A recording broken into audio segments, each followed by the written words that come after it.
हमने जिन सभी बातों पर चर्चा की, जिन अलग अलग देवताओं की पूजा हुई है और जिस तरह से हुई है, उन सबको ध्यान में रखते हुए सवाल यह उठता है, क्या यह इस बात को सही ठहराता है कि इंसान ईश्वर की पूजा अपनी इच्छानुसार करे? धर्म का उद्देश्य क्या है? कई लोगों के लिए धर्म का मुख्य उद्देश्य चरित्र निर्माण होता है।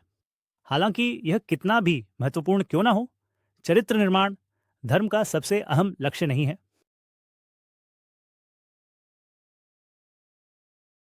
धर्म का सबसे महत्वपूर्ण उद्देश्य व्यक्ति को उसके सृष्टिकर्ता से परिचित कराना है। धर्म का सबसे अहम लक्ष्य यह सिखाना है कि ईश्वर की पूजा ऐसे कैसे करें जिससे वह प्रसन्न हो। अतः इसे ईश्वर के प्राणियों की व्यक्तिपरक इच्छाओं और मनमर्जी पर नहीं छोड़ा जा सकता। अंत में प्रश्न यह उठता है कि आप किसकी पूजा करते हैं? आपका ईश्वर कौन है?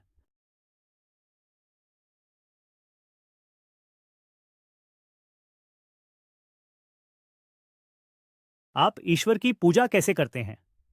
यह वह प्रश्न है जो हर व्यक्ति को खुद से पूछना चाहिए।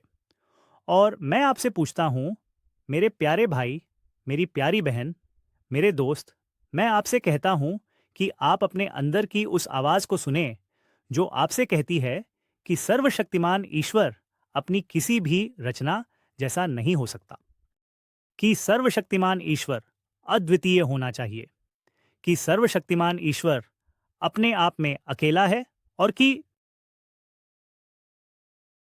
सबसे महान, सबसे निर्विवाद, सबसे पूर्ण और सबसे अकाट्य सत्य ईश्वर का अद्वितीय होना, उसकी एकता और उसकी श्रेष्ठता है। सर्वशक्तिमान ईश्वर एक है।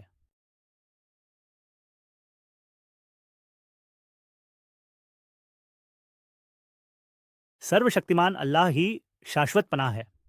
उसने न किसी को जना और न वो जना गया, और उसके बराबर कोई नहीं है। इसलिए अल्लाह का कोई शरीक नहीं है, उसका कोई साझीदार नहीं है।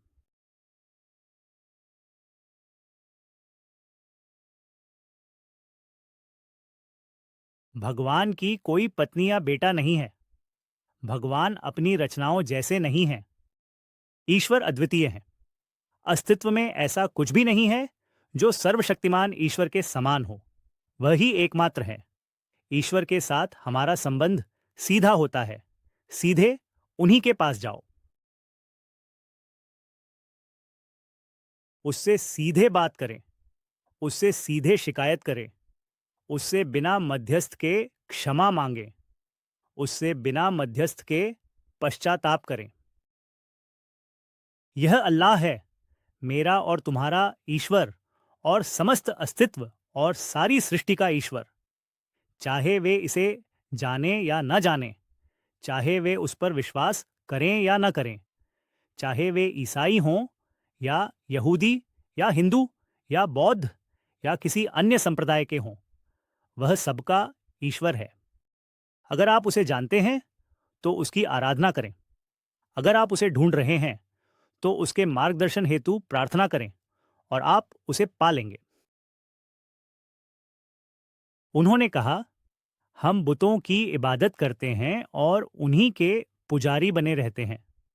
उसने पूछा, क्या वे तुम्हारी पुकार सुनते हैं जब तुम उन्हें बुलाते हो, या वे तुम्हें लाभ पहुंचाते हैं या हानि? उन्होंने कहा, बल्कि हमने अपने बाप दादाओं को इसी तरीके पर पाया है, और हम तो उन्हीं की पैरवी करेंगे।